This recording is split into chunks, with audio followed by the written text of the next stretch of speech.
सभी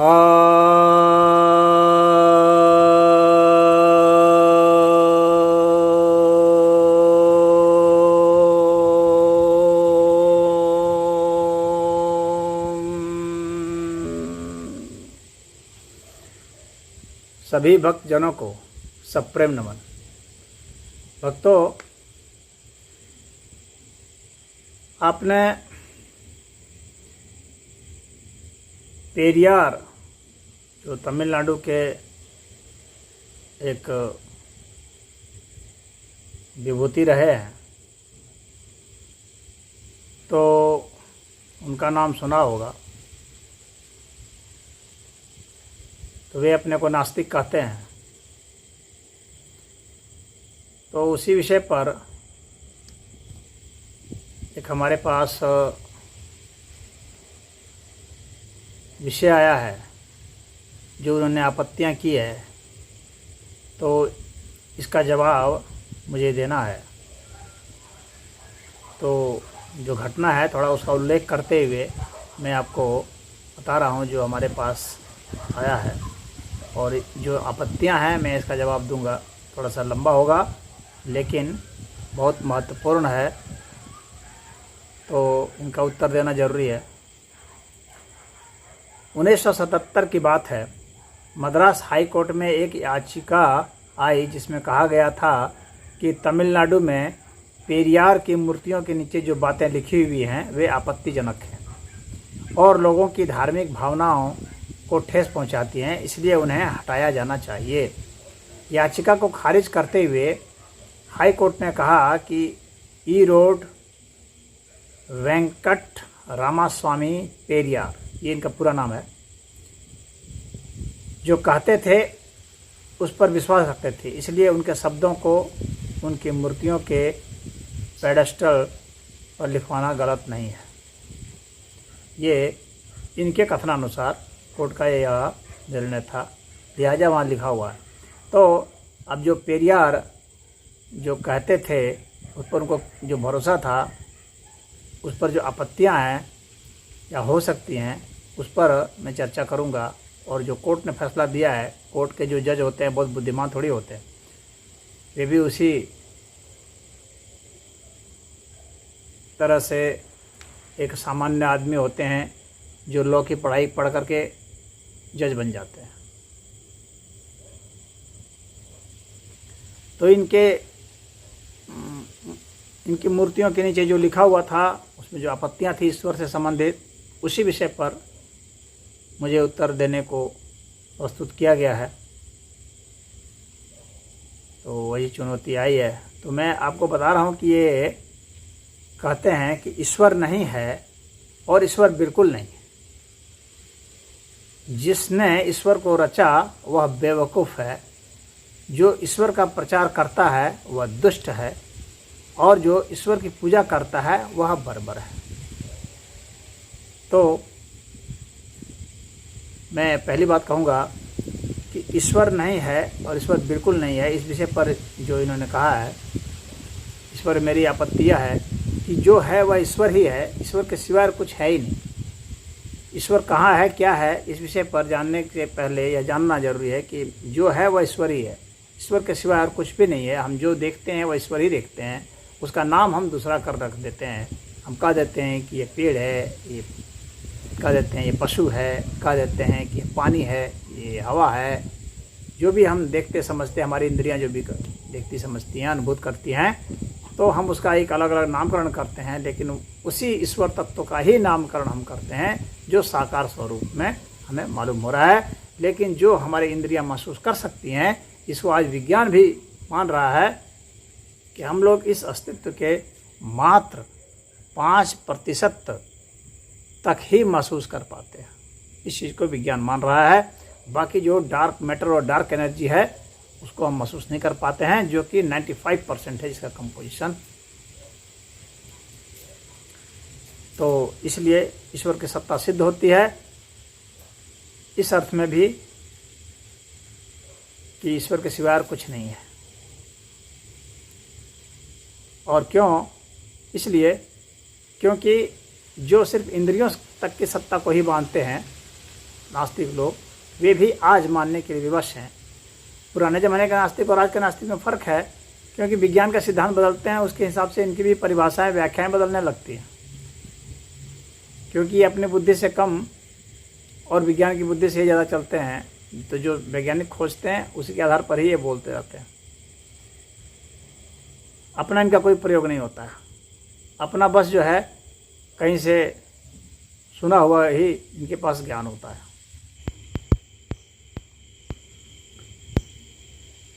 तो अब यहाँ पर कुछ लोग यह कह सकते हैं कि इसे प्रकृति ही क्यों नहीं कहेंगे और ईश्वर क्यों कहेंगे। ऐसा इसलिए कि प्रकृति हम उसे वहीं तक कह सकते हैं जहाँ तक उसमें संयोजन और विभाजन की संभावना है, और संयोजन और विभाजन की संभावना वहीं तक हो सकती है जहाँ तक एक हम सूक्ष्मतम बिंदु का सिद्धांत लेते हैं, क्योंकि किसी भी चीज़ को टूटने या जुड़ने के लिए एक न्यूनतम बिंदु चाहिए, जिसके आधार पर वह बिंदु चाहे कितना भी सूक्ष्म हो, जिसके आधार पर वह जुड़ सकता है या टूट सकता है। बिंदु से सूक्ष्म तत्व यदि हो जाए, वह काल्पनिक बिंदु जिसे कि और छोटा हम बिंदु न सोच सके, उसे भी अगर सूक्ष्म अस्तित्व आए तो फिर वहाँ पर प्रकृति का अस्तित्व नहीं रह जाता है, बल्कि वहाँ से अविभाज्य तत्व, असंयोज्य तत्व, इसे चेतना कहते हैं, उसका अस्तित्व रह जाएगा। उसी तरह से जो अधिकतम रेखा हो सकती है लंबी, उससे भी बड़ा अस्तित्व होगा, तो वहाँ भी संयोजन की प्रक्रिया या विभाजन की प्रक्रिया संभव नहीं हो पाएगी। तो उतने बड़े अस्तित्व को भी हम प्रकृति से बाहर मानेंगे। इसलिए प्रकृति पूरा अस्तित्व नहीं है, बल्कि अस्तित्व का छोटा सा अंश है, जिसे विज्ञान भी आज मान रहा है। तो ये पूरा जो बड़ा अस्तित्व है, इसको हम चाहे जो भी नाम दें, पुराने शास्त्रकारों ने इसका नाम ईश्वर दिया है। तो नाम से कोई फ़र्क नहीं पड़ेगा, कॉन्सेप्ट तो वही है।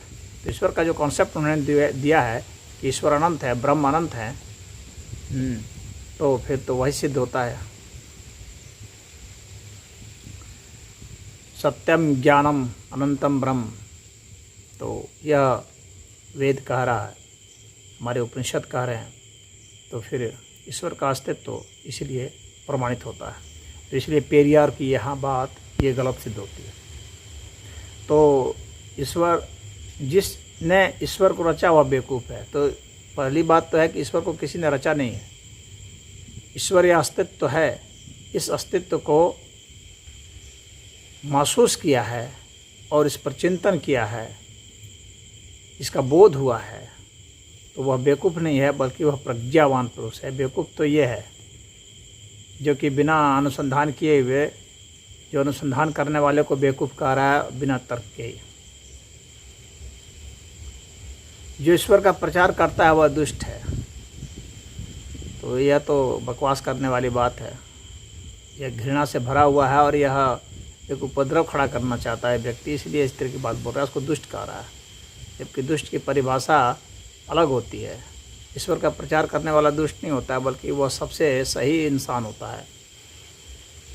वह तो दुष्टता का नाश करने का उपदेश देता है। और ऐसे लोग जो दुष्ट कह रहे हैं, इसका मतलब है कि दुष्टता इसी के अंदर भरी हुई है। जो ईश्वर की पूजा करता है वह बर्बर है। पूजा जब भी होगी ईश्वर की ही होगी, किसी अन्य की पूजा नहीं होगी। ये व्यक्ति स्वयं अपनी पूजा कराना चाहता है, इसीलिए, और इसके समर्थक चाहते हैं, इसीलिए इसकी मूर्ति बना करके कर रहे हैं। वह भी तो पूजा है। और पूजा ऐसे व्यक्ति की है जिसके पास ज्ञान भी नहीं है, आधा अधूरा ज्ञान है। ऐसे व्यक्ति की पूजा का यहाँ पर प्रावधान है। हालांकि सनातन धर्म कहता है कि भाई चाहे कोई भी हो, पागल भी काहे क्यों ना हो, वह भी पूजनीय वंदनीय है, क्योंकि वह भी ईश्वर अंश है। परंतु उस व्यक्ति के भीतर की मूर्ता के लिहाज से यदि सोचा जाए तो मूर्त तो कहेंगे ही उसे, भले वह भी ईश्वर तत्व ही है। अब ये जो ग्रेट पेरियार है, ये इनका ईश्वर से जो सवाल है, भाई जब ईश्वर है ही नहीं तो सवाल क्या कर रहे हो, आदमी से सवाल पूछो। खैर ये ईश्वर के नाम पर आदमी से सवाल पूछ रहे हैं। कह रहे हैं, ईश्वर को कह रहे हैं कि क्या तुम कायर हो जो हमेशा छिपे रहते हो, कभी किसी के सामने नहीं आते। तो ये प्रश्न अपने आप में अज्ञानता ही इनकी बतला रहा है, क्योंकि ये ईश्वर को सिर्फ अदृश्य सत्ता मान रहे हैं। इन्हें यह नहीं पता है कि जो दृश्य सत्ता है वह भी ईश्वर है, तो जो प्रकट सत्ता है वह भी ईश्वर ही है, और जो अप्रकट सत्ता है वह भी ईश्वर ही है। व्यक्त भी ईश्वर है और अव्यक्त भी ईश्वर है। तो हमेशा छिपे रहने की कोई बात नहीं है। जो व्यक्त सत्ता, जो प्रकट सत्ता है उसे भी ईश्वर है। यह बात इस पेरियार को नहीं मालूम। क्या तुम खुशामद परस्त हो जो लोगों से दिन रात पूजा अर्चना करवाते हो। तो ऐसा है कि ईश्वर जो है खुशामद परस्त पूरी सत्ता को कहना सही नहीं है, इसलिए क्योंकि ये जो मनुष्य है, यानी वह ईश्वर का छोटा सा अंश जो मनुष्य कहलाता है, हालांकि है वह भी ईश्वर का अंश, तो वह पूजा अर्चना करता है अपने ज्ञान की वृद्धि के लिए, अपनी खुशी की वृद्धि के लिए, अपनी शांति की वृद्धि के लिए, अपने दुख को कम करने के लिए और तत्व के बोध करने के लिए, तो वह करता है। तो ईश्वर जो है, मनुष्य रूपी जो ईश्वर है, वह ऐसा करता है ताकि वह और अपने बड़े आयामों को समझ सके और जान सके, और बेहतर आयामों में वह प्रवेश कर सके और बेहतर जो अनुभूतियां हैं उसको महसूस कर सके। यहाँ पर खुशामद की कोई बात नहीं होती है। क्या तुम हमेशा भूखे रहते हो जो लोगों से मिठाई, दूध, घी आदि लेते रहते हो। तो जो ईश्वर तत्व है, जिसको ये अदृश्य सत्ता मान रहा है, उसके भूख रहने से कोई मतलब नहीं है। वो भूख से परे की सत्ता है। भूख अर्थात ग्रहण करना, तो वह ग्रहण से परे की सत्ता है। ग्रहण से और त्याग से, इन दोनों से वह परे सत्ता है। और जो मिठाई और ये से जो मंदिरों में चढ़ाए जाते हैं, जिसके विषय में यहाँ पर इंगित किया जा रहा है, वास्तव में ये उसी के लिए इंगित किया जा रहा है कि मिठाई, दूध, घी आदि लेते रहते हो। तो मिठाई, दूध, घी यह जो है मनुष्य जो है अर्पित करता है, क्योंकि वहाँ पर मुख्य उसका उद्देश्य यह नहीं है कि ईश्वर को दें, बल्कि मुख्य उद्देश्य है कि हम जो है अर्पित करना सीख जाएं, अपना भाग निकाल करके देना सीख जाएं, हम देना सीख जाएं, त्याग सीख जाएं। त्याग का महत्व है यहाँ। जब हम देते हैं तो ही यह संसार जो है प्रसन्नचित रहता है, सुखी रहता है, शांत रहता है और यहाँ समरसता रहती है। अन्यथा यहाँ लेने की भागदौड़ से ही जो तो हिंसा और क्रोध और घृणा फैली है। ले लो, बांट लो, छीन लो, इस तरह की जो भावनाएं हैं, इससे ये होता है। लेकिन जब देने की प्रवृत्ति जब जागती है तो त्याग की प्रवृत्ति जाती है। इससे ही प्रेम जागता है और प्रेम से ही सुख और शांति आती है। तो यहाँ पर जो लड्डू और पेड़े और जो कुछ भी चढ़ाए जाते हैं मंदिरों में, वह देने की प्रवृत्ति से। यह अलग बात है कि वहाँ पर जो पंडे हैं, पुजारी हैं, जिनकी वह आजीविका है वहाँ की देखभाल करना, वहाँ पर पूजा आरती ये सब करना, ये सब ध्यान और साधना की पद्धत है, जो कि सिर्फ उन्हें ही मालूम हो सकता है जो कि अध्यात्म में रचे बसे हैं। बाहरी लोगों को तो यह पाखंड जैसा दिख सकता है, लेकिन यह पाखंड नहीं है। यह वास्तव में ज्ञान है, और इसके लिए आपको इसमें प्रवेश करना पड़ेगा। शास्त्रों का अध्ययन कीजिए, सत्संग कीजिए, चर्चा कीजिए, साधनाएं कीजिए, तभी मालूम पड़ेंगे। तो वहाँ पर ये सब ऑफर किए जाते हैं। और मंदिरों में भोज भंडारे होते हैं तो सामान्य आदमी खाते हैं। तो ईश्वर रूपी जो आदमी है वही खा रहे हैं, और कौन खा रहा है वहाँ पर। क्या तुम मांसाहारी हो जो लोगों से निर्बल पशुओं की बलि मांगते हो। तो ऐसा तो कहीं भी ईश्वर ने नहीं मांगा कि तुम मुझे बलि दो। जिसे भी ईश्वर का बोध हुआ है या ईश्वर ने दर्शन दिया है, कभी ईश्वर ने नहीं कहा कि तुम मुझे बलि दो। या तो तामसिक प्रवृत्ति वाले सोचते हैं कि इस तरह से बलि दे देने से किसी जानवर को ही हम अर्पण कर दिए तो शायद हमारा कल्याण हो जाए, हमारा भला हो जाए, हम सुखी हो जाएं, समृद्ध हो जाएं, शक्तिशाली हो जाएं। तो इस तरह से तामसिक गुणों वाले जो हैं वैसे लोग इस तरह की पूजा अर्चना करते हैं। तो ईश्वर ने तो ऐसा कहीं नहीं मांगा है कि तुम जो है मुझे वो पशुओं की बलि दो। जो नास्तिक लोग हैं वो तो मांस काट रहे हैं और कहते हैं कि हमें खाने का अधिकार है तो वह अधिकार कहाँ से पाया? तो नास्तिक लोग को भी सोचना चाहिए कि तुम निर्बल पशुओं को काट काट के खा रहे हो, वह क्या अच्छा है? वह भी तो अच्छा नहीं है, तो उसे क्यों नहीं छोड़ देते?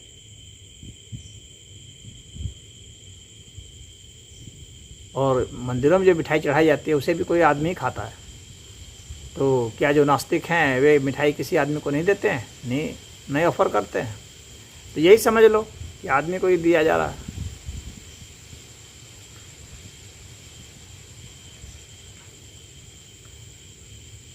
क्या तुम सोने के व्यापारी हो जो मंदिरों में लाखों टन सोना दबाए बैठे हो? तो वो मंदिर साधना स्थल है और वह बृहत्तर हो, भव्य हो, उसके लिए वहाँ पर इंतज़ाम किया जाता है ताकि अधिक से अधिक लोग वहाँ जा सकें, वहाँ का लाभ ले सकें और वह एक सामाजिक उत्थान का भी केंद्र बनता है मंदिर, क्योंकि उस मंदिर के द्वारा संचालित होते हैं बहुत सारे ट्रस्ट, जैसे स्कूल, अस्पताल, कॉलेज, इस तरह से बनाए जाते हैं। अनाथ आश्रम, वृद्धाश्रम, नारी निकेतन, पुस्तकालय, भंडारे, तो ये सब आदमियों के लिए ही बनाए जाते हैं, उनके कल्याण के लिए ही बनाए जाते हैं। और इसके लिए वहाँ पर लोग धन चढ़ाते हैं, चढ़ावा चढ़ाते हैं।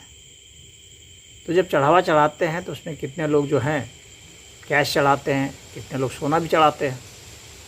तो सोना वहाँ इकट्ठा रहता है क्योंकि वहाँ बहुत सारे विद्यार्थी भी रहते हैं जो अध्ययन करते हैं, शिक्षक भी हैं जिनको पेमेंट देना है। तो इन सब का खर्चा कहाँ से आएगा? तो अर्थव्यवस्था का ज्ञान होता तो इस तरह की बातें नहीं पूछते। तो वहाँ पर जब धन चढ़ जाता है, बहुत ज़्यादा इकट्ठा हो जाता है, कुछ श्रद्धा से कुछ लोग सोना चढ़ा देते हैं। सोना चढ़ा देते तो वहाँ सोना पड़ा रहता है। तो यदि कहीं सोना पड़ा हुआ है, या तुम्हारे घर में पड़ा हो या मंदिर में पड़ा हो, सोना तो है, तो वेल्थ है, तो तुम्हें क्या दिक्कत है? यदि मंदिर में सोना पड़ा हुआ है तो उससे किसी को क्या हर्ज हो सकता है? सोना किसी ने दिया ही है, मंदिर ने चोरी तो नहीं की है। और वहाँ दिया है तो वहाँ भी उसका वही उपयोग है जो अन्य जगह उपयोग है। जब भी मंदिर को कुछ कमी पड़ेगी ऐसी, तो वो सोने का भी उपयोग होगा, और नहीं पड़ेगी तो वहाँ संपत्ति पड़ी हुई है। वहाँ जो उपयोग में चीज़ हैं, मंदिर के वहाँ सभागार बनने हैं, पुस्तकालय बनने हैं, जहाँ पर कार्यक्रम होते हैं, तो उसमें प्रयोग हो सकता है। तो जो मंदिर के जो धन हैं उनसे ईर्ष्या क्या करना है? आपने तो दिया नहीं ना, दिया तो श्रद्धालुओं ने है, भक्तों ने दिया है।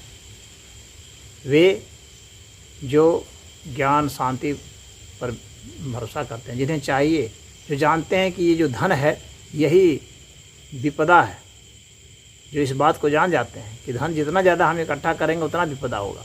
इससे अच्छा है कि धन दान कर दो जहाँ उसका सदुपयोग हो सके। आपके घर में धन पड़ा रहेगा, चोर चुरा के ले जाएंगे, पुलिस छापा मार देगी, सरकार उसको ले लेगी। उससे अच्छा है मंदिर में नहीं दे दो, मंदिर में कुछ काम आएगा। और जब जानते हैं जो लोग कि ये जो धन है इससे हमारी आसक्ति बढ़ रही है, तो अपनी आसक्ति का त्याग करते हैं, इसके कारण ही धन दे देते हैं। तो धन तो समाज में ही घूम रहा है ना, समाज के ही काम आ रहा है और अच्छे काम में लग रहा है, तो उसमें क्या दिक्कत है? क्या तुम व्यभिचारी हो जो मंदिरों में देवदासियां रखते हो? तो मंदिरों में देवदासियां जो है वह गलत नहीं है। गलत तब है जब मनुष्य वहाँ जो लड़कियाँ रहती हैं जो कि पूजा पाठ कर रही हैं, जिन्होंने अपना जीवन समर्पित किया है ईश्वर के चरणों में पूजा पाठ करने में, तो उनके साथ जब दुर्व्यवहार होता है, चाहे वे वहाँ मंदिर के जो तथाकथित पुजारी हैं, जो कि वास्तव में पुजारी ने ढकोसले वाले हैं, उन लोगों की गड़बड़ी है या इस व्यवस्था की या ईश्वर की कोई गड़बड़ी थोड़ी ना है। और जब मैं यहाँ ईश्वर शब्द का प्रयोग कर रहा हूँ तो समग्र सत्ता का प्रयोग कर रहा हूँ, तो यह उनकी गड़बड़ी नहीं है, ये तो मानव की अपनी कामुक कमजोरियाँ हैं। तो ऐसा है कि यहाँ जो देवदासियाँ हैं तो उन्हीं के साथ व्यभिचार होता है, ऐसा नहीं है। समाज में तो कई जगह हो रहा है, घर घर में व्यभिचार हो रहा है, तो उसका क्या करोगे? कॉलेजों में हो रहा है तो कॉलेज बंद कर दोगे, ऑफिसेज में हो रहे हैं क्या ऑफिसेज बंद कर दोगे, सरकारी विभाग में हो रहे हैं तो वहाँ क्या बंद कर दोगे? स्त्री हैं पुरुष हैं, तो स्त्री और पुरुष भी जहाँ भी रहते हैं तो वहाँ पर उनका जो है प्राकृतिक परस्पर आकर्षण होता है, तो क्या करोगे? किस किस को बंद करोगे? तो यह कुंठित काम वासना की वजह से ही ऐसा है। और जिनमें कुंठित काम वासना होती है वे ही इस तरह की बातें करते हैं और वे ही इस तरह की आपत्तियां भी करते हैं। और देवदासियों के साथ वहाँ जो अत्याचार हो रहा है वे भी उसी तरह के लोग करते हैं जो कि कामुकता से ग्रस्त हैं, अति कामुकता से ग्रस्त हैं। देवदासियाँ अगर पवित्र हृदय से हैं तो क्या दिक्कत है? हाँ, अगर उन्हें जोर जबरदस्ती रखा जाता है तो दिक्कत है। हाँ, उनका यौन शोषण होता है तो दिक्कत है, तो वह निश्चित ही आलोचना का विषय है। इसमें देवदासियों के रखने में कोई आपत्ति नहीं है। वहाँ अगर अच्छे कार्य के लिए हैं तो क्या आपत्ति है? हाँ, गंदगी फैलाने के लिए हैं तो आपत्ति है। तो गंदगी फैला रहे हैं या नहीं करना है वो तो वहाँ जो लोग रह रहे हैं ये उनके ऊपर निर्भर करता है। न सभी देवदासियाँ ऐसी होंगी, न सभी पुजारी ऐसे गंदे होंगे।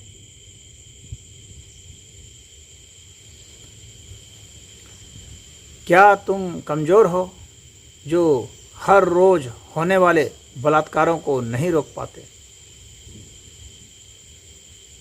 तो सभी सारी जो शक्तियां हैं वो परमात्मा की ही शक्तियां हैं।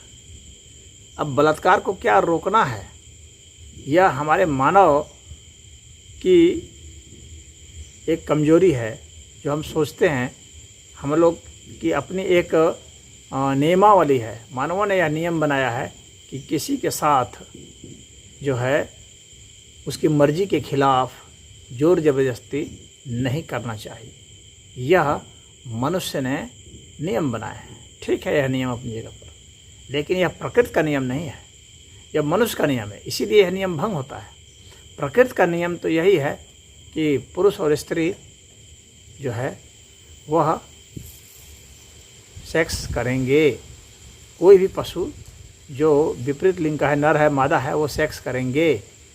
तो यह बलात्कार की घटना सभी जानवरों में होती है, क्योंकि प्रकृति को इससे कोई फर्क नहीं पड़ता कि सहमति से सेक्स किया गया है या असहमति से। प्रकृति का तो मुख्य ध्येय है कि संतान की उत्पत्ति होती रहे, प्रजातियां जीवित रहें, मन से या बेमन से। तो बाय फोर्स वो करा देती है। आखिर जिनके भीतर में काम वासना उठती है वो तो भी प्रकृति ही तो उसमें वह शक्ति देती है, वह प्रेरणा देती है, तभी तो वो ऐसा करता है। तो प्रकृति का यहाँ पर ध्येय समझना पड़ेगा हमें। प्रकृति का ध्येय क्या है बलात्कार में? प्रकृति का ध्येय है संतान उत्पत्ति।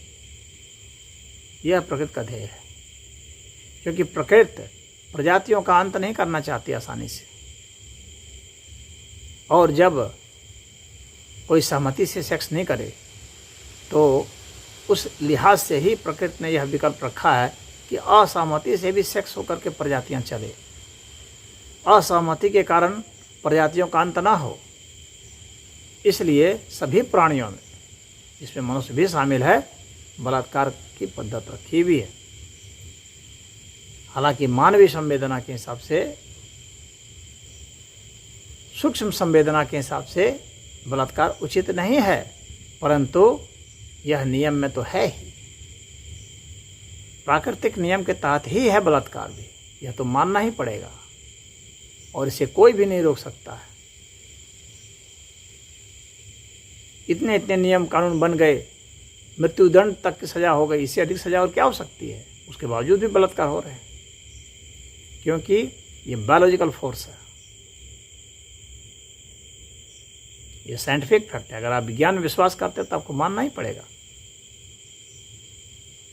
ये बायोलॉजिकल फोर्स है जो कि अपना काम कर रही है और करती रहेगी। तो बलात्कार इसलिए होते हैं ताकि ये प्रकृति के द्वारा है। हालांकि जो करने वाला व्यक्ति है वह ठीक है, वह अपनी गर्मी को बर्दाश्त नहीं कर पाता और उसे कुछ सुखानुभूति चाहिए होती है, उसलिए वह हमला कर देता है स्त्री के ऊपर जो कि कमज़ोर है इस मामले में।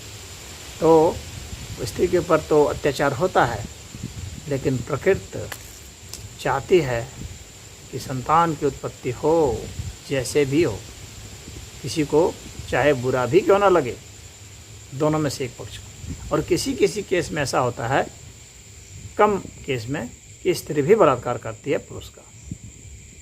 आजकल ऐसे कुछ मामले आ रहे हैं और इस पर कानून भी बनने की तैयारी हो रही है कि लैंगिक आधार पर जो है यह नहीं कहा जाए कि बलात्कार स्त्री करेगी या पुरुष करे, कोई भी करे तो वह सही नहीं माना जा रहा है। लेकिन यह उच्चतर चेतना के आधार पर है। लेकिन जो पाश्विक चेतना के लोग हैं, जो पाश्विक प्रवृत्ति के लोग हैं, तो वहाँ तो बलात्कार हो रहे हैं और होते रहेंगे। हालांकि हम मनुष्य की यह कोशिश है कि अधिकतर सभी को उठा लिया जाए, उच्चतर स्तर पर, उच्चतर लेवल पर ले जाया जाए, जहाँ की वो उसमें पाश्विक चेतना न रहे, बल्कि बृहत्तर मानवीय या दैविक चेतना आ जाए, जिसमें कि बलात्कार नहीं बल्कि सहमति से सेक्स हो, या दैवी चेतना है तो प्रेम से सेक्स हो।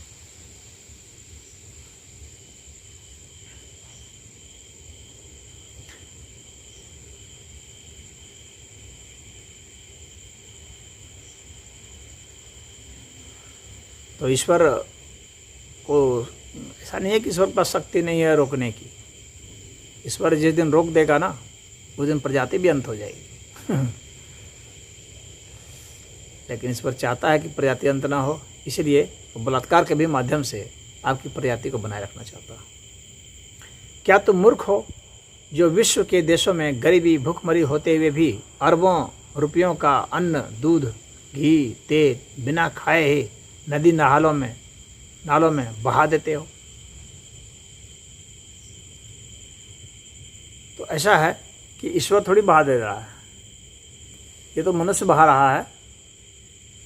और गरीबी और भूखमरी है विश्व में, तो गरीबी को दूर करने के लिए सभी लोग प्रयास कर रहे हैं। नास्तिक लोग क्या प्रयास कर रहे हैं? और मंदिरों में पूजा नहीं हो तो क्या गरीबी मिट जाएगी? गरीबी तो इसलिए है क्योंकि आप निकम्मे हैं। गरीबी का मुख्य कारण क्या है? निकम्मापन। दूसरा कारण क्या है गरीबी का? एक बेहतर वैज्ञानिक सोच का अभाव, तकनीक का अभाव। आप बेहतर से बेहतर तकनीक का आविष्कार जब आप करते हैं तो आपकी गरीबी और भुखमरी खत्म होती है। तीसरा क्या है? वितरण प्रणाली सही नहीं होने के कारण ही गरीबी और भुखमरी है। बंटवारा नहीं है। क्यों? क्योंकि लालच है, और सबसे ज़्यादा लालच किसमें? नास्तिकों में। आध्यात्मिक व्यक्ति में लालच नहीं होता, वह तो दान देता है। नास्तिक सबसे कम दान देने वाले होते हैं और बकवास सबसे ज़्यादा करते हैं। प्रश्न खूब खड़ा करेंगे, वो भी बेतुके।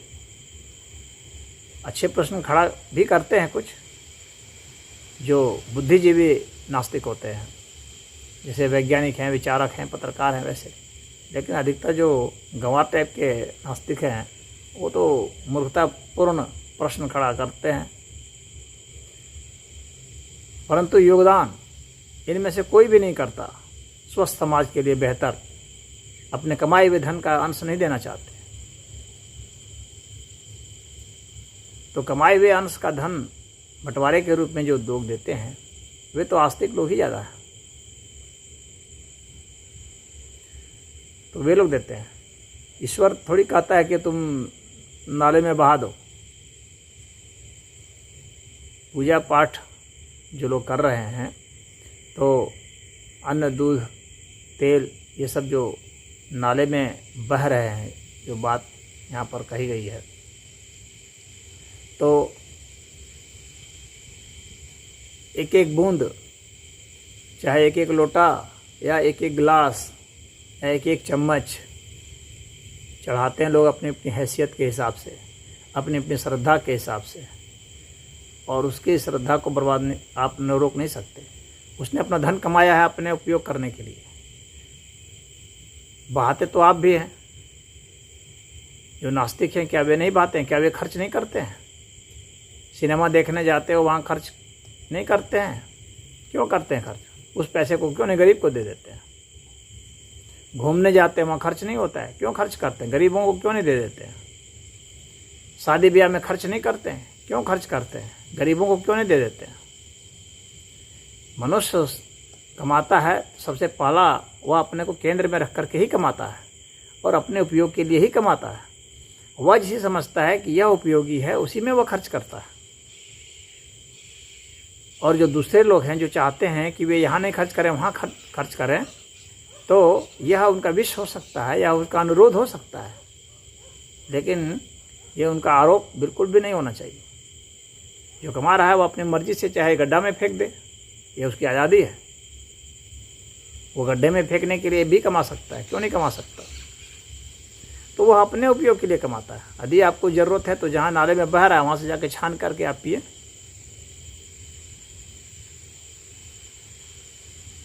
तो जो नास्तिक लोग हैं वे अपने ऊपर क्यों खर्च करते हैं?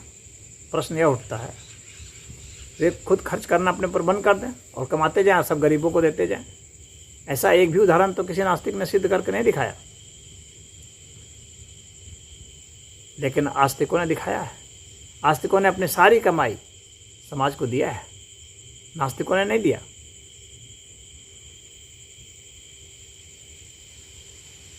तो देने की प्रवृत्ति जो है आस्तिकों में ही होती है। और आप ऐसा नहीं कह सकते कि वो जो है बहा रहा है। बहा रहा है तो ठीक है, अगर बह भी रहा है, नालों में भी बह रहा है, तो नालों में भी तो जीव पल रहे हैं, वहाँ भी तो जीव जंतु हैं, वे खा रहे हैं। जहाँ तक ईश्वर की बात है, ईश्वर के लिए मनुष्य सबसे महत्वपूर्ण थोड़ी ना है।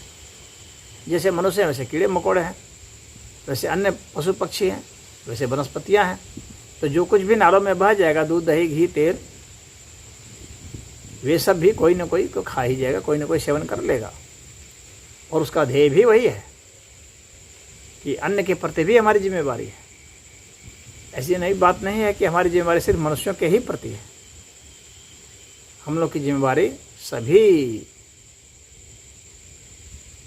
प्राणियों के प्रति है, चाहे हमारे पालतू प्राणी हो चाहे वन्य प्राणी हो, सभी जीव जंतुओं के प्रति है।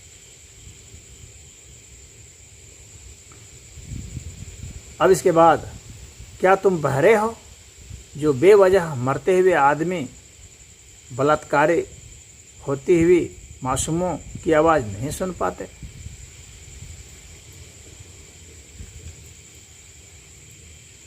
तो पहली बात है कि बेवजह कोई भी नहीं मरता है, सभी वजह से ही मरते हैं।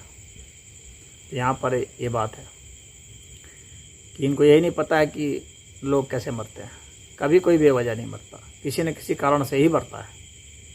और मनुष्य मरेगा ही मरेगा। अगर नास्तिक ये सोचते हैं मनुष्य नहीं मरेगा, तो ऐसा कभी नहीं होगा, मनुष्य मरेगा ही। और जो मासूम हैं तो उनके बलात्कार की आवाज़ नहीं सुन पाते हैं। तो बलात्कार के विषय में मैंने कह दिया था, तो अब यहाँ नहीं कहना चाहता, पुनः उसका दोहराव नहीं चाहता। तो ईश्वर जो है वे सब सुनते हैं, सारा अस्तित्व है। किसके साथ क्या घटना घट रही है यह आप सारा उसका कारण नहीं जानते हैं। क्योंकि आपने पूरा उसका इतिहास नहीं जाना है। आप उसके हर जन्मों की बात नहीं जानते हैं, आप उसके हर गुण की बात नहीं जानते हैं, हर चरित्र की बात नहीं जानते हैं, उसने किसके साथ क्या क्या किया है आप नहीं जानते हैं। यानी न्याय व्यवस्था जो है वह आप अपने हिसाब से सोचते हैं कि यह न्याय है, लेकिन वास्तविक न्याय क्या है, जो जहाँ जिसके साथ जो घटित हो रहा है वही वास्तविक न्याय है, वह ईश्वरीय न्याय है। और उसके विरुद्ध में भी अगर कुछ होता है तो वह भी ईश्वरीय न्याय ही है। यदि एक चोरी करता है तो वह ईश्वरीय न्याय के तहत है, फिर जब उसी चोरी को पकड़ा जाता है तो वह भी न्याय के तहत है, फिर उसे दंड दिया जाता है वह भी न्याय के तहत है, या उसे छोड़ दिया जाता है वह भी न्याय के तहत ही। सब कुछ न्याय के तहत ही यहाँ होता है, क्योंकि ईश्वर न्याय स्वरूप है। आप उसके सारे कर्मों को और समाज के सारे कर्मों को और पूरे अस्तित्व के सारे कर्मों को आप नहीं जानते। यहाँ कोई भी घटना जो घटती है पूरे अस्तित्व की समग्र अभिव्यक्ति के अनुसार ही घटती है, उसमें सबकी भूमिका होती है। कोई एक व्यक्ति न न्याय करता है न अन्याय करता है, कोई एक व्यक्ति न जुल्म करता है न जुल्म सहता है, सभी की अभिव्यक्ति होती है सारे अस्तित्व की। और जितने कालखंड तक होती है वह भी यह अस्तित्व ही निर्धारित करता है। यहाँ सब घटना अस्तित्व निर्धारित करता है। आपके बेवजह चिल्लाने से ऐसा नहीं है कि वह कुछ हो ही जाएगा, अलग बिल्कुल बंद हो जाएगा, ऐसा नहीं होगा। आप प्रयास कीजिए, आपको प्रयास करने से कोई नहीं रोक रहा है, क्योंकि आपका प्रयास भी उसी न्याय व्यवस्था के तहत है। परंतु आप सोचें कि आपने चूँकि प्रयास किया इसलिए आपके अनुसार से ही ये पूरा अस्तित्व चलना शुरू कर दे, तो ऐसा नहीं होगा। बाकी इस पूरे अस्तित्व के अनुसार से आप चल रहे हैं और चलने को मजबूर हैं। क्या तुम अंधे हो जो रोज़ अपराध होते हुए नहीं देख पाते? तो आप जिसे अपराध समझते हैं वह कोई एब्सोल्यूट पैमाना नहीं है अपराध का। मानव समाज में भी कई जगह कुछ अपराध है, कई जगह कुछ अपराध है। किसी देश में कोई कानून है, किसी देश में कोई कानून है। कानून के विरुद्ध हो जाने से अपराध हो जाता है। कानून अभी कुछ है, वही कानून बदल के फिर कुछ और हो जाएगा। अंग्रेज़ों का कानून था, उस वक्त कुछ अपराध था, देश के विरुद्ध में बोलना, अंग्रेज़ों के विरुद्ध में बोलना अपराध था। आज वो अपराध नहीं है। धरना प्रदर्शन अपराध था, आज अपराध नहीं है। पुस्तकें लिखना अपराध था, आज अपराध नहीं है। तो ये अब कौन सा चीज़ अपराध है कौन सा नहीं है, ये मानव तो रह बदलता रहता है।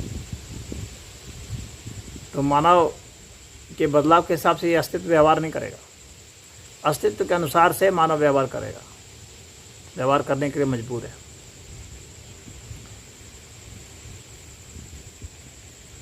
क्या तुम आतंकवादियों से मिले हुए हो जो रोज़ धर्म के नाम पर लाखों लोगों को मरवाते रहते हो? ये बहुत साधारण लोगों के ऐसे प्रश्न है।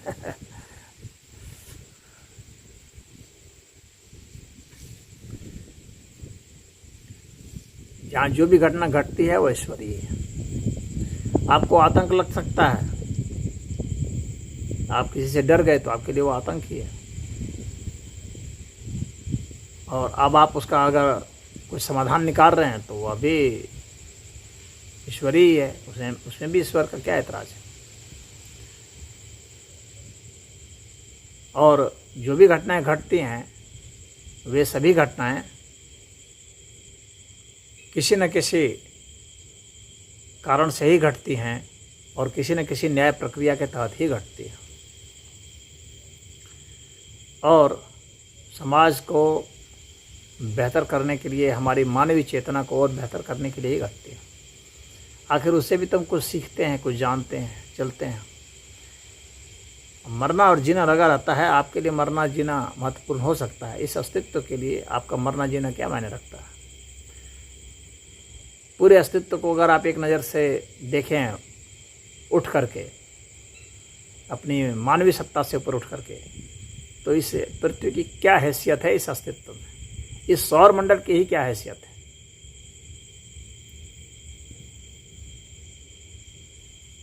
तो इस पृथ्वी की क्या हैसियत होगी और इस पृथ्वी में जो इतने प्राणी हैं उनकी क्या हैसियत होगी। इतने प्राणी हैं, उनमें मनुष्यों की क्या हैसियत होगी, और इतने मनुष्य हैं, उनमें किसी व्यक्ति की क्या हैसियत होगी।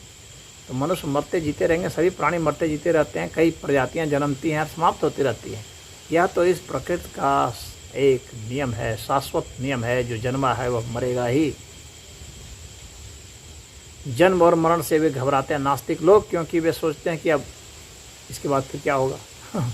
वे तो इसके बाद का जन्म सोचते ही नहीं कि अगला जन्म क्या होगा। लेकिन आस्तिक नहीं घबराते, क्योंकि वे जानते हैं कि मैं इसके बाद भी रहूँगा। तो उसके लिए जीना और मरना उतना दुखदाई नहीं होता। नास्तिकों के लिए बड़ा दुखदाई होता है, इसलिए वे सोचते हैं न मरें, लेकिन उसके बावजूद भी मरना पड़ता है। तो जातियाँ प्रजातियाँ नष्ट होते रहती है, तो इस अस्तित्व को यानी ईश्वर को आपके मरने जीने से कोई फ़र्क नहीं पड़ता है। उसके लिए मरना जीना सब सम है, बराबर है। और तो एक रूपांतरण की घटना है जो होती रहती है। क्या तुम आतंकवादी हो जो ये चाहते हो कि लोग तुमसे डर कर रहे हैं? ईश्वर ने कभी भी यह नहीं कहा कि डर कर रहे हैं। यह तो इस्लाम का ईश्वर है जो कह रहा है डर के रहो। वास्तविक ईश्वर नहीं कहता है ऐसा। पूरा अस्तित्व कब कहता है आपको कि डर कर रहे हैं? उसने आपके भीतर एक भय सिर्फ इसलिए बैठाया है ताकि आप अपने को बचा कर रखें। मृत्यु से आपको भय लगा, ईश्वर से भय की क्या बात है? आप मरेंगे तो भी ईश्वर है, मरते समय भी ईश्वर है। आपकी हर स्थिति में ईश्वर की विद्यमानता है। आपके भय में भी ईश्वर की विद्यमानता है, और भय मुक्ति में भी ईश्वर की विद्यमानता है। ईश्वर ने भय दिया है तो भय से मुक्ति भी तो दिया है, अभय अवस्था भी दी है। आप उस अभय अवस्था का कितना प्रयोग करते हैं आपके ऊपर है। आपको स्वतंत्रता दी गई है, आप उसका प्रयोग कीजिए। आपको डरने के लिए कौन कह रहा है? ईश्वर यह नहीं चाहता है कि आप ईश्वर से डरें। अगर ईश्वर से डरते तो फिर नास्तिक कैसे होते? नास्तिकों को तो आज़ादी दी गई है, तुम बोलो, तुम बिना डरे हुए बोलो ईश्वर के खिलाफ में, क्योंकि उसके खिलाफ में बोल करके उसका क्या बिगड़ेगा? कुछ नहीं बिगड़ेगा। इस अस्तित्व का तुम कुछ नहीं बिगाड़ सकते। उसके खिलाफ बोल करके भी न कुछ बना सकते हो, उसके समर्थन में बोल करके भी। यह अस्तित्व तो अपने आप चलता ही रहेगा। उसके एक अंश है, हम लोग हैं, हम लोग भी इसी में चलते रहेंगे। क्या तुम गूंगे हो जो एक शब्द नहीं बोल पाते, लेकिन करोड़ों लोग तुमसे लाखों सवाल पूछते हैं? तो लाखों सवाल पूछते हैं तो उत्तर भी तो लाखों मिलते हैं। सवाल पूछने वाले को ही तो उत्तर मिलता है। सवाल पूछते रहते हैं, उत्तर पाते रहते हैं। जिसने भी सवाल मन से पूछा है उसको उत्तर दिया गया है, उत्तर मिलता ही रहता है। और शायद पेरियार साहब ने सवाल नहीं पूछा उतना इसीलिए उतना उत्तर नहीं पाया। जितने उनकी साधारण बुद्धि ने उत्तर खोजा, बस उसी में वे धन्य समझने लगे और समझने लगे कि यही परम ज्ञान है। और उसके बाद उन्होंने उसको लोगों को बताना शुरू कर दिया। तो ऐसा नहीं है कि ईश्वर गूंगा है। जहाँ भी आवाज़ है, जो बोल रहे हैं सब ईश्वर ही तो बोल रहे हैं। जो भी मनुष्य, जो भी उपदेशक बोल रहा है वह ईश्वरी तो है। ईश्वरीय वाणी ही तो निकल रही है। वाणी ईश्वरीय है, सभी वाणियाँ ईश्वरीय है। ईश्वर के सिवा कुछ है ही नहीं। तो मौन भी ईश्वर है और वाणी भी ईश्वर है, वाग भी ईश्वर है। इसलिए ईश्वर का एक नाम वागीश्वर भी है। इसलिए ईश्वर गूंगा नहीं है। आपकी बुद्धि वहाँ तक पहुँच नहीं पा रही, इसलिए आपको लगता है गूंगा है। क्या तुम भ्रष्टाचारी हो जो गरीबों को कभी कुछ नहीं देते, जबकि गरीब पशुवत काम करके कमाए गए पैसे का कतरा कतरा तुम्हारे ऊपर न्यौछावर कर देते हैं?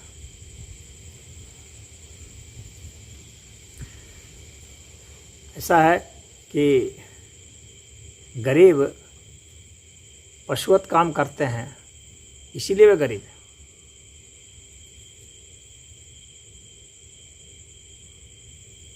जो पशुवत काम करेगा वो गरीब ही रहेगा। तो ये पेरियार साहब को यही नहीं पता है कि लोग गरीब क्यों रहते हैं। जो तकनीक से काम करेगा, बुद्धि से काम करेगा, फाइनेंशियल मैनेजमेंट समझेगा, वह अमीर होता है।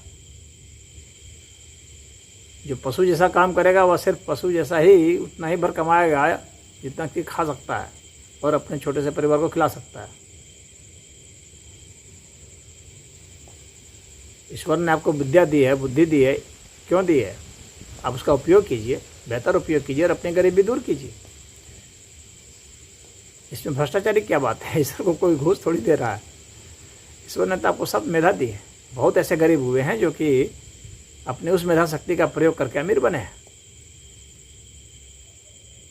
बहुत सारे गरीब बहुत महान अमीर बने। जैसे कि आपके धीरूभाई अंबानी थे, वे तो गरीब ही थे, महान बने। अडानी हैं, वे भी गरीब ही थे, बने।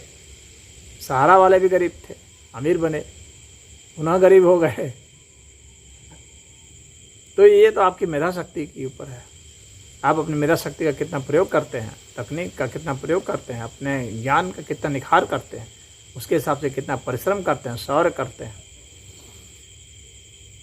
तो उसके आधार पर आप अमीर बनेंगे। आप पशुवत काम करेंगे तो गरीब ही बनेंगे। अरे भाई, पशुवत काम करें, कतरा कतरा उसके ऊपर निछावर करते हैं। कतरा कतरा कैसे निछावर करेंगे, फिर खुद कैसे खाएंगे? वो तो जो कुछ अतिरिक्त कमाई होती है उसी को निछावर करते हैं, वहाँ चढ़ाते हैं और उसमें अपने कोई जो है कामना रखते हैं, मंदिर में जाके चढ़ाते हैं।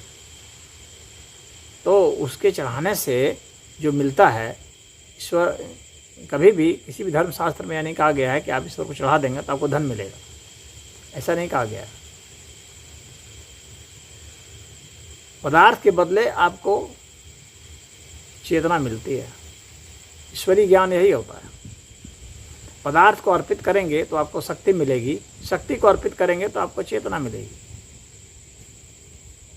यही 3 चीज़ें हैं, चेतना, प्रकृति और पदार्थ। शक्ति, चेतना, शक्ति और पदार्थ, ये 3 चीज़ें हैं।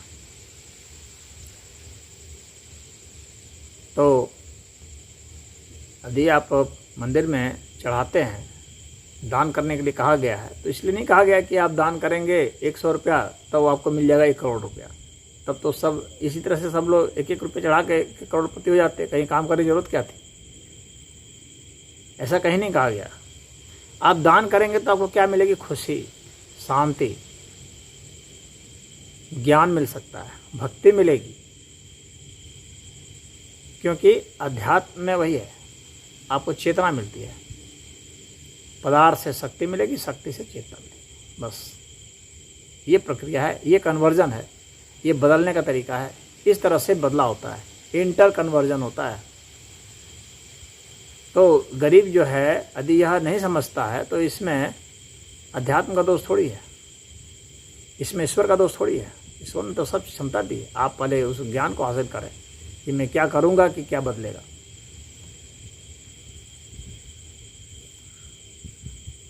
तो ईश्वर के ऊपर इसमें भ्रष्टाचार का आरोप का कोई मतलब नहीं है।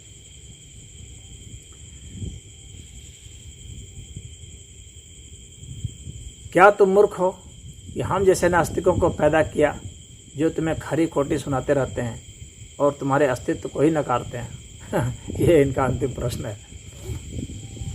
तो नास्तिक भी पैदा होते हैं, हर तरह के मनुष्य पैदा होते हैं। नास्तिक भी पैदा होते हैं, मूर्ख भी पैदा होते हैं, पागल भी पैदा होते हैं, सनकी भी पैदा होते हैं, ज्ञानी भी पैदा होते हैं, विज्ञानी पैदा होते हैं। ये पैदा होते हैं और बदल करके भी ऐसा बनते हैं। पैदाइशी भी बनते हैं, बदल करके भी ऐसा बनते हैं। और आज़ादी सबको दी गई है, मूर्ख होने की भी और सनकी होने की भी, पागल होने की भी। हो जाओ, अपनी मेधा का जैसा प्रयोग करोगे वैसा हो जाओगे। या अन्य घटना जैसे घटेगी, सिर पर तुम्हारा कोई हथौड़ा मार देगा तो वह भी समाप्त हो जाएगा, कोमा में चले जाओगे। तो ये जो घटनाएं हैं पूरे अस्तित्व में घटती हैं और सबकी जो है मिश्रित क्रिया प्रक्रिया के परिणाम होती हैं। और अब जो है आप खरी खोटी सुनाएंगे तो खरी खोटी सुना करके इस अस्तित्व का आप क्या बिगाड़ लेंगे? अपना ही बिगाड़ सकते हैं। अस्तित्व का कुछ नहीं बिगड़ेगा। अगर मैं यहाँ से बैठ कर सूरज को गाली दूँ तो सूरज का क्या बिगड़ जाएगा? ये तो हमारे पागलपन की ही निशानी होगी कि बैठ के मैं सूर्य को गाली दूं।